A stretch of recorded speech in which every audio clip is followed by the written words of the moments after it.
Hey, Creatorholics. I've been reading an interesting book lately by Dain Heer after listening to him on a podcast. And in his book, he says something that I've believed for a long time. And I think that I have a personal story to go along with it now. You have to uncreate to create, which is kind of a way of saying, I've always said, is you have to let go of energetically the things that aren't servicing you for other things to energetically come into your life. And I think that goes with a lot of things. It goes with relationships. It goes with physical things, like letting go of stuff that you have attachment to so other things can move into the place that better energetically suits where you're at the time and is more in alignment with where you're at. Recently, my lovely partner and I, Sarah, rented this particular apartment. And the apartment turned out to be a nightmare. We thought it was going to be this beautiful space overlooking the river. And we just had one problem after the other. And then we moved back into a house here in Nashville, which I had been Airbnb-ing. And energetically, for 3 months, we still had the lease. We couldn't get out of the lease, and we were still paying it. And energetically, in my mind, I just had so much space being taken up by this apartment, like all of our stuff that's there, and how are we going to move it out, and paying bills in 2 places. It just was energetically sucking up so much energy. And something fun happened today. 2 things fun happened today. The first thing is the lease is over and we're finally done with the apartment. But the other really wonderful thing that happened was I was selling a bunch of our furniture and just to kind of to downsize and combine households and stuff like that. And it's really interesting. I met this gentleman who ended up buying a few things from me and couldn't fit it in his van. So he ended up coming back today because he needed help loading stuff to load a desk in. And it's interesting. We ended up striking up a conversation, and he's Irish. And I'm Canadian, and we had a lot of immigration stories to share with each other.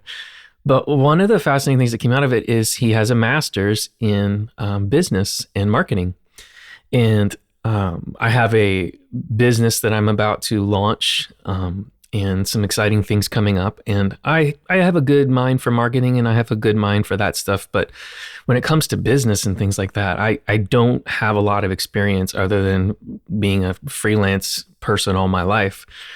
And I pitched him the idea of what it is that I'm about to launch, and his eyes lit up, and he's like, man, that seems like a really cool thing. And by the end of the conversation, we had gotten along so well that he said, man, I'll help you out for free. Like, let's get this going. And he just really believed in the project because it's going to hopefully help countless amounts of people. And it's funny, I was driving away and I called Sarah on the phone and I said, hey, you won't believe it. I'm leaving this apartment for the last time. There's none of our stuff is in there. And the last piece of furniture that's in there is going to this gentleman that's going to use it and build beautiful things on this desk that he's buying from me. But energetically, he came into my life in the space that apartment had been holding in my brain.